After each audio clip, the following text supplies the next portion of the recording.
Hey, ladies and gentlemen, my name is Baculio, and today I'm going to present to you my review of my 10 reference articles. So, for my first article by Richard Bernstein, the author's thesis on comparative philosophy in this article is that the concept of responsibility should be expanded to encompass broader ethical dimensions beyond mere accountability. The chief strength of the article's argument is that it provides a nuanced understanding of responsibility by integrating ethical and philosophical perspectives. However, there is a weak point of this argument, and it is the lack of concrete examples to illustrate the practical application of the expanded notion of responsibility.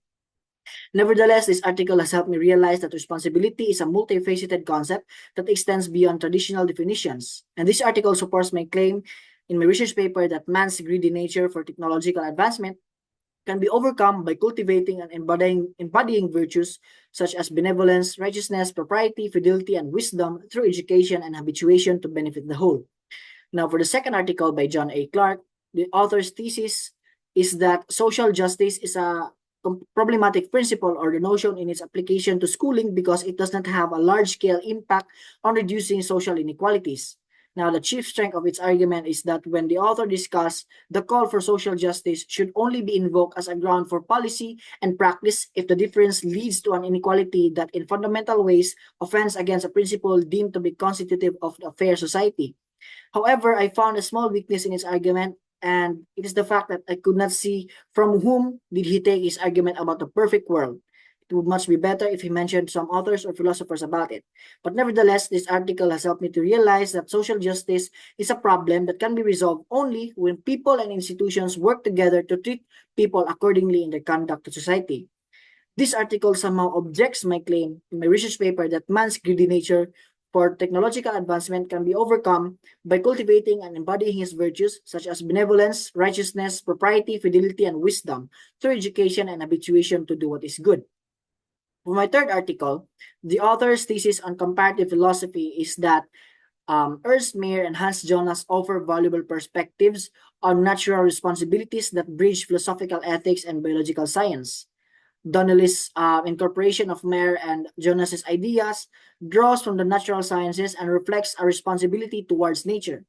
The chief strength of its argument is that it successfully integrates philosophical and scientific viewpoints to address ethical responsibilities. However, the weak points of its argument is that it may overly rely on the perspectives of Mayr and Jonas without considering alternative viewpoints.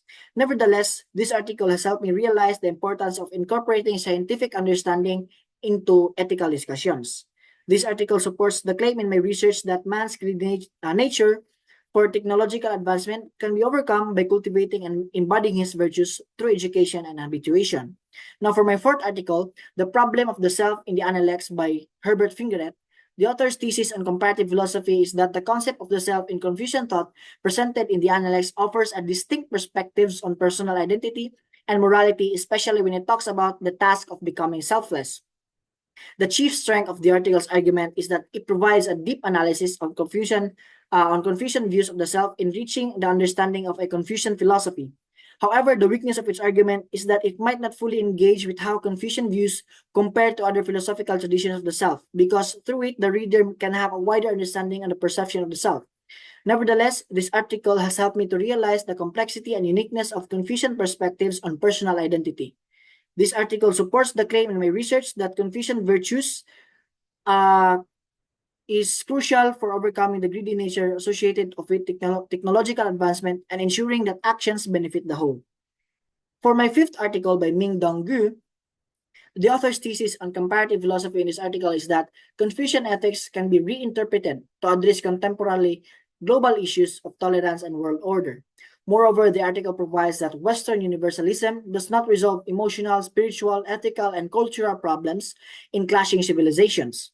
The chief strength of the article's argument is that it offers a modern reinterpretation of Confucian ethics in the context of global challenges. Now, the weakness of its argument is that it may not fully address potential criticisms of applying Confucian principles to global ethics. But nevertheless, this article has helped me to realize how traditional Confucian values can be adapted to contemporary global issues. Indeed, this article supports the claim in my research paper that cultivating and embodying Confucian virtues is essential for addressing global challenges and promoting responsible technological advancement. Now, for my sixth article by Garrett Hardin, The author's thesis on comparative philosophy is that we should recast ethical questions concerning nature's necessity. Ethics should now be wedded to the science of ecology because, as Hans Jonas claimed, nature as a responsibility is surely a novum to be pondered in ethical theory. The chief strength of the article's argument is that it succinctly captures the essence of Jonas' idea and their significance for technological ethics. To be responsible to others here on earth for the consequences for others' actions is to be accountable. Now, the notable weakness of his argument is that it does not delve deeply into the alternative critiques or broader implication of Jonas's work.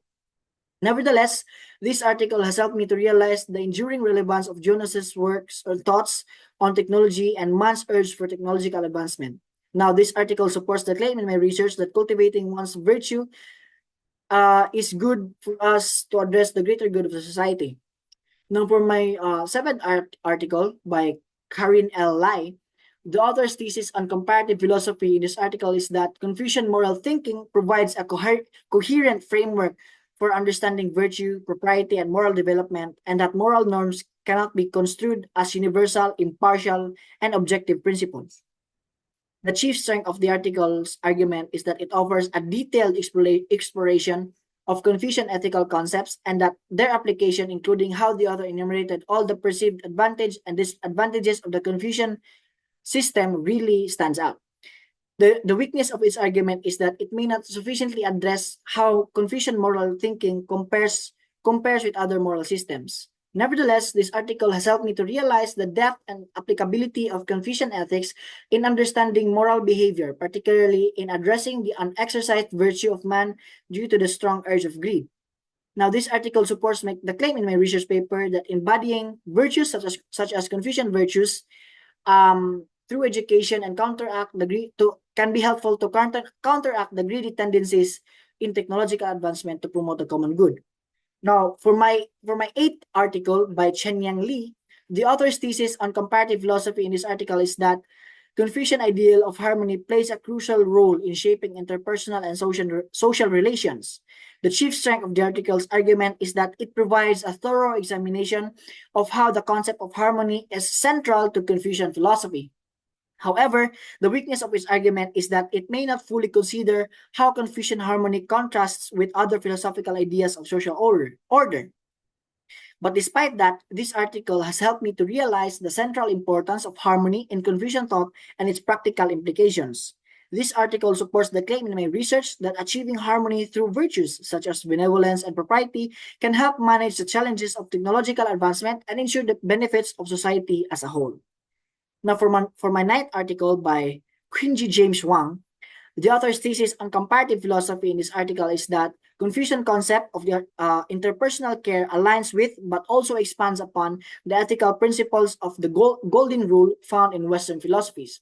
The chief strength of the article's argument is that it effectively demonstrates how Confucian ethics provide a rich understanding of interpersonal care that complements and extends the golden rule. However, the weakness of its argument is the fact that it may not fully address how Confucian care principles can be practically integrated with Western practices in diverse contexts. But despite that, this article has helped me realize that Confucian teachings on interpersonal care offer a deeper and culturally grounded perspectives that enriches our understanding of ethical interactions. This article supports the claim in my research that man's act of cultivating his virtue can address societal problems and aim for the good of the society and the environment.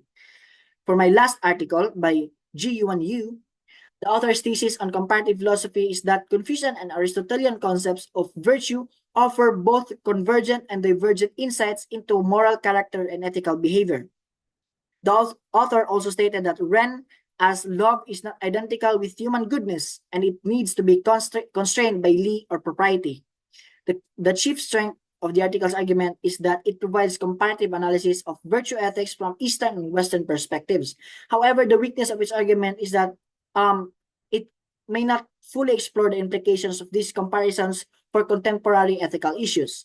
Moreover, this article has helped me to realize the rich comparative insights that can be gained from studying virtue ethics across different cultures such as Eastern and Western perspectives. Indeed, this article supports the claim in my research paper that cultivating virtues particularly Confucian virtues, is essential for overcoming the greedy nature associated with technological advancements of man and ensuring that technological progress serves the greater good. That would be all. Thank you.